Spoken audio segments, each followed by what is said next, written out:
is not specific against VSG. It's just like 33 needs a bit of help. Is he somebody who needs that little bit of, I mean, possibly. I think there's definitely an angle there. But also, like, Arlet, I kind of get, right? The way that the Mongols have been playing, and especially with so many picks up, not only the Boxy alongside with the Fredrin, it just feels like Arlet is kind of a no-brainer in these senses. KOG, Ben like they're from red side. You know what? That's true. Yeah. Oh. Right, it makes you think. Oh, yeah, I'm sitting here thinking about that now. Does that mean that they only have one linear line of play? Let me just say this. Every time I think 33 will pick up the CC, he does. Is it so it's first pickable? No. Let's see if it gets banned here. That's smart. That's smart. Well, one step further. Gotta go one step further every single time here. It might get banned, it might not. But, I mean, even though, like, we've seen what the Mongols are capable of doing in a turnaround. You think about how much they were able to go ahead and hold tight, even after being pressured in the early game against VSG. That's one thing that is a threat in... this has to be first pick Akai. It has to be. Fredrin was the last man? Wait until they lock it CC again. CC first pick. Nah. I mean, like, you already banned out the Boxy as well as the Fredrin. If you first pick the Akai here, yeah. Perfect. So they find their angle. 5 times picked already, and this might just want to be the first few times that we're seeing, hey, some side is going to get a tank jungler, you're going to have to figure out a way around it. So now, in terms of counterplay, sometimes we see Eve Claude here. I would say Eve Claude, probably. Right? Like, that's the safest opener. Yep. Is there something else that we have to consider? I mean, they're showing Jushin here, but then Atlas is... Oh, wait, never mind. They pick up Atlas. This is a slightly different opening compared to the Eve Claude. Yes, it's like, again, they're generally safe openers, but definitely, you can see that the Mongols, they're going to be playing for team fight. Like, very clearly team fight. So KOG Eve Claude? I think... With the Akai, Eve is okay. Yeah. Good work. Eve is pretty good against the Zushin. And then Claude's just a cool guy. Claude's just the guy right now. He's the guy. He's the guy. Yeah. There's not much. He's the poster boy for marksman. Currently. Yeah, I think it's has to be. Oh, all right. I don't like the fact that teams are like, oh, we see Atlas, that just means we gotta go for the Valentine, because now it allows Mongols to actually double up on... Oh. Valentina Cho, though. Oh. Very interesting. What were they going to double up on?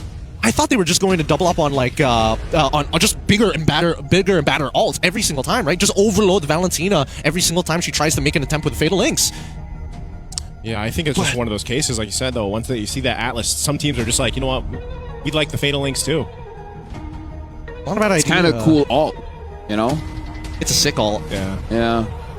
But this is genuinely concerning, because with the way that both teams have kind of opened it up, and you can tell that KOG is like, yes, we are team fighting, but we also want to make sure that you have to take Purify, so we get the Cho first. Then Harith gets locked in on the opposite end, and now it's like, what do you do? Let's bring the question. KOG, do they ban out the Yi and Shin? That's one of the winners for Mongols. I think banning out the Yi and Shin is necessary. I think there's also an argument to also ban out the Phoveus. Phoveus. But then I'm wondering, too, what does ZXOR end up playing if the... Because the Baksha and Fredrin are already out, and we're most likely expecting the YSS ban. Yeah, so it's like, what is the next going to play here? Are we going to potentially see him pick up Amon? That'd be a bit hard. I would say maybe that. Maybe is there still room for a Harley? You know, I'm going to say what my mom always says. There's always room for Harley. My mom has a very weird saying. Just roll with it, you know. Okay. She's an OG as well. She plays as well. Yeah, let's yeah. Let's just say that. Yeah. I don't know. This is one of the weirder drafts I've seen. We see the Claude. We also see Yuzong also getting banned out here. More focused towards EXP. Finally, the Phoveus gets banned out here. Yeah, Phoveus narrowing down some of the XP options still. I mean, there's Lapu? This is a lot. Yeah, if you think about the amount of XP bans going out, left open. What they are we love going to see 33s. I'm thinking Lapu. I could see a world where they want to get rid of either a Terizla or an Alice. Yeah, I can see that as well. But especially against like the Hat, it's already difficult to catch him when you already force him to go for the Purify. Now you just need another way to like get it out of him somehow. That's what we expected. Yeah, as we expected. Yeah, kind of narrows that choice for ZXOR. Again, there's a lot of bans here towards that XP and the jungle. Harara, I would say they are going to run it back. Not bad, not bad. Here's what I don't like. What do you like to pair Hirara with skill-based damage dealers. Yes! Before this was Granger, now it's Harvey. Harvey is stronger than Granger, yes. But I would always prefer Carry or Moskov, anything so that you're just buying enough time for the basic attacks to come in. I agree, but also I think that in this particular circumstance, they needed. I feel like their mid laner, if it was Yves, it might have been a little bit better because then you can proactively set up a scenario Maybe where Hirara could go for a clear, or even I don't know so much about the Kimmy. The Kimmy has to take Purify in these cases. Okay, so now for KOG, what are they looking out for? KOG. Is it CCable? It still might be. I mean, think about the XP bands that are out. Oh, the Sora's still there. Sora and the Moskov. This is so strange. This is really, really strange. The pattern was very odd. Yeah, they're like, okay, I feel like they already had an idea of what the composition already was, and they didn't have to adjust too much on the fly because they just really just doubled down. Hey, EXP laners, that's 4 out of the way, and then we also get rid of the Yishin shit. It's pretty wild. It's pretty wild. And they go blind Sora. All right, last pick here, too, for the Mongols. Probably Lapu. Oh, Alice, even better. Yeah.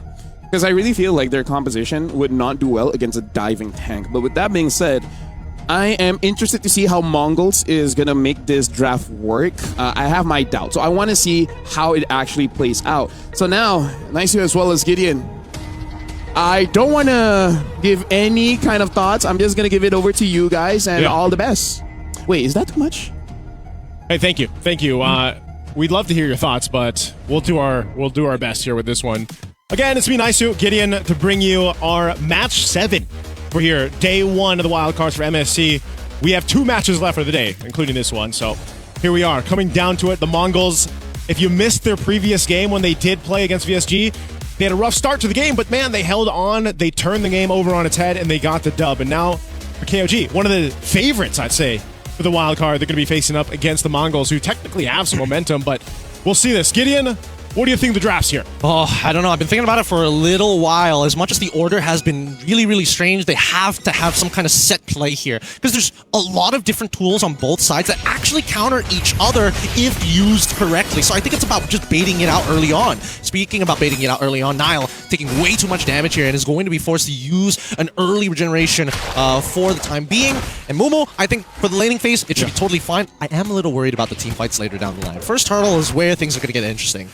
You worried for the Mongols with the composition, or? Honestly, I'm worried about both sides. Like, I could see an angle where Mumu tries to go for like an alt flowing blood play and then just get pushed away by KZen, or maybe even 30-30 if he's in the wrong angle. Oh, Zexora just got the mobility there with the dashes. Oh, it's good. Might be good, might be good. Zexora should be able to get the damage down. He's got more abilities than most people can actually deal with and is able to lock down too. They can't catch up to Nile, but they also successfully go for the invade. So things, first blood going over to the Mongols, everything that could have gone right for them just went right. That's one of the things about the Hirara, right? Like, the way that we're seeing it played and executed by some of the teams already at day 1 is this kind of finesse. It's kind of like this maneuverability that the hero provides. You, of course, have your damage. You know, you have that little bit of interaction with the iframes and everything. But it's one of those things where if you're the opposing team against Hirara, especially early on, it's like you kind of have to be really cautious of the moving in and out of the team fight, and it's just kind of elusive in a way. And I think that's one of the big things about Hirara and the way that she approaches the early game. Now, eventually, when we get to mid to late game, it kind of struggles a bit, right? You need a little more support from the team. You need a little bit more finesse on the way you go into these fights. But now that this turtle's up, and Mongols have garnered themselves a very slight lead, we'll see if they're able to go ahead and secure this. Makey is holding on to that level 4. He got the kill earlier on. Nile will take some damage here. ZXORA will start up this turtle, but it looks like KOG wants to fight this one out. Yeah, I mean, the position isn't too great. Mumu's trying to get in there. Might want to consider popping it all sometimes too, but the heavy spin is already out, so he's just holding on to it. Spear connects. Looking for an opportunity again from now, but Zexora is going to find the first turtle of this game. If they're able to take out Nile, that'd be great, but it looks like Nile really overestimating the passive coming in from this Atlas. Forced to flicker away, and Mumu says, no, you're not moving. You are not going to escape from me. Good usage of the Gleam there. Mumu didn't even have to flicker to go ahead and capitalize a kill on Nile. So they get themselves the turtle. Mongols also get themselves another kill on the board. They garner themselves now 1,000+ gold up to this point in the early game. That's great for their composition that we were talking about. And now, we'll see. We have to keep track of ZXORA where he decides to go. Look at the lead he has right now in terms of level. advantage against Kaizen. Kaizen will go ahead and get his purple, hits that level 5. ZXR still going and farming up. Now you have to start to look where can KOG find a pick-off potential with Nile once he has the level 4 available to him, which should be shortly here. But right now it's trying to hold down the XP in the jungle. Yep, I think that unfortunately for the XP laner, that's kind of a dead lane. Nothing is happening there ever. KOG want to lead in to Payan and make sure that they can protect him as much as they possibly can. And so therefore, Mongols, the most reasonable strategy is, hey, you actually clear slower than me. I'm going to take your camps. And if I happen to kill you, I'm going to be able to convert that to a level lead. And so far, that level lead has been doing wonders for them. Now, the last problem that they have is the conversion. Yeah. Now that you have the lead, can you get something? And they find it in Killer Nile. They're looking to attack that mid lane as they've already invaded that top side. Let's see the bleed over. Man, that's just a lot of damage early on. Nile feeling it, too. 2 deaths now sitting here, just getting his level 4 pretty much. And, now you're thinking, are we in a position to actually fight and follow up? All right. 33, he's already in it. They're trying to kill Ox here. Ox, does he have his ult? Yep, he's ready to go, and he looks for the counter engage with the fatal attempts with the fatal links, but fortunately he doesn't get enough. Way of the Dragon comes on through as well as Makey is able to peel perfectly. And guess who gets a... Oh no, unfortunately, unable to trade. I thought Bayan was going to at least steal an assist there, but it's going to be a 2-for-1 trade in favor of the Mongols. Man, ZXR threading the needle, staying alive with the Harara here.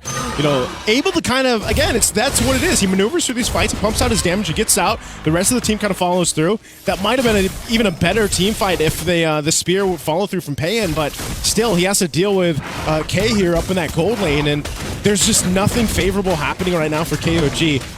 This turtle is going to be secured by the Mongols. ZXR hasn't even gone back to base. He's just got control of things and will make it happen mid lane. Oh, the Fatal Links pulls in Kaizen, forced to use the heavy spin. Makey almost giving him about 5 stacks, but doesn't get the pull. And now we see that Nile has to take the damage from it. KS Ox is going for the deadpan, knocks him away by some time, but he still loses his support. He missed out that tempo, and now that should be technically tier 1 breaking if Mongols keep committing to this top side. Man, Gideon, ZXR has figured out to make Harara work. The best, I would say, so far that we've seen today. It seems to be very clean with the way the team is supporting him as well. And they're just winning across the board. I mean, that lane up top, gold lane is going to be favored now. 4K gets the turret knocked down, so Payan delayed more on this Moscow to scale up to that Trinity that he needs. Right now, Mongols, I mean, this is a very strong lead that we haven't seen too much of. Nile goes for the kick. Okay, Way of the Dragon on towards K's side. All right, Zeman force, and now they're committing to the heavy spin, and Sora unfortunately can't do much about that, but now they're looking for trades. Makey, he's thinking about it. He could ult over the wall here, but instead he's going to take his time as they lock one down. Sora takes out KZ. Now looking for Nile. Zed, he needs to peel. Unfortunately, loses his boy in the process, and now the Fatal Link stolen away as they get 33 into the middle of it. And now, with one back into Ox, he wants to go a little bit further, pops the off of the iframes, forced the flicker away so he doesn't get traded back, and Momo, he's done enough. They walk away 2-for-1 in favor of the Mongols again. Oh man, good response for KOG to try to get something out of that, but man, they might lose more as this purple buff is going to be taken. ZXR grabs that, and it's one of those things where sometimes KOG doesn't have a choice. They're almost in these situations where they've already expended some of the resources, especially battle spells or ultimates, and they just kind of have to force this fight against Mongols, and it's just not favoring them right now. Nile feeling the brunt of it, sitting there. He doesn't have a full item yet, right? He's got to go ahead and build up into that. He's got a little bit of magic resist, a little bit of physical resist, but he's died 5 times. He really hasn't been able to capitalize on the way the dragon kicks, and they're just desperately trying to hold on to their jungle XP and buffs. Yep, getting very involved here. Oh, so close on that. Very close, but not enough. So far, the snowball continues for Mongols. They have full control of basically everything across the map, and more importantly, the fact that Zixora 2 items in. He's got the War Axe. Oh, hold on. Underneath the turret, they're not safe. Zed in trouble. Makey takes Zed out, no problem. But now in the back line, we see that now trying his best to turn things around. As you can see, Zixora sustaining through the pain, sustaining through the power. What are you gonna do when it comes for you? Makey pulls one back as Ox looking for an opportunity to actually follow up on this, gets his assist, and Momo says, hi, goodbye. Ox secures the kill. That is a wipeout at the 8-minute mark. The Mongols come in swinging. Harara comes through for ZXora, and they take everything off of that wipeout. They'll take a tier 2 down bottom. They're looking to take another in the mid. Man, the Mongols are on something different in this game against KOG. Right now, unfortunately, the backliners are a little too weak to deal with the raw snowball damage coming in from Zixora, especially when he's got stacks from the War Axe. In the meantime, at least K, he's having the time of his life. He's only died once. He's got 5 assists. He would have liked to turn those 5 assists into 5 kills, but hey, you only get so much. And I don't know. being able to fight. Oh, man, look at Zed. Oh! Dodges it with the iframes, and now Flicker from Momo gets set once again. The counter engage is beautiful as he sustains through 2 waves in the middle of their base. Makey there to watch, and K very happy with their performance. But Yen, he's out of there. He's like, nah, I don't want to be part of this. The finale. Oh, and into the base they go. 33rd. 33 will go down. ZXOR is gone. Oh! Give him a double. Oh my goodness, he's 8-0-8. This man, he's making some hard beats here against KOG. He's gonna go again. Yep, he's gonna find Zed. Unfortunately, Zed able to dodge out of that now. Way to the dragon. Unfortunately, Zixora using the iframes just a little too soon. They've had enough. They're done. They're like, we're sick of it. You only have 4 abilities. I'm sure we can make a hard read on one of them. Oh man, they've had enough. Now they're gonna be looking for more here. They're trying. They're absolutely trying here, but K now terrified. Ooh, has to use the Purify to get on out of there. Can't get the angle, and K Zen. Beautiful heavy spin covering the perfect angles. Okay, the Mongols are massively ahead, but they don't want to take too many mistakes off of that. I mean, this is now a couple big shutdowns, big amounts of gold going over to the members of KOG, and they could use this to get themselves slowly back into this game. The problem is, with the Lord being up, and now the Mongols kind of going into this kind of force reset after really threading through that base push, they've got a clear light for this Lord, but they want to go ahead and continue to punish.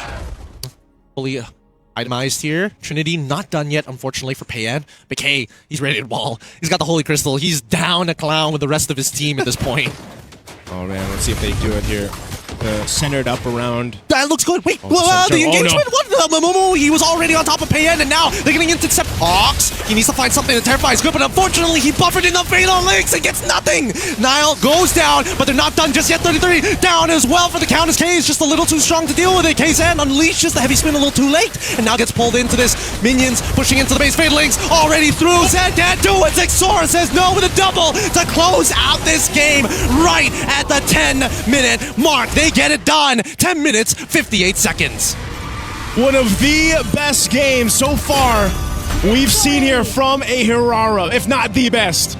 What a clinical performance from ZXOR and the rest of the Mongols here in this game against KOG.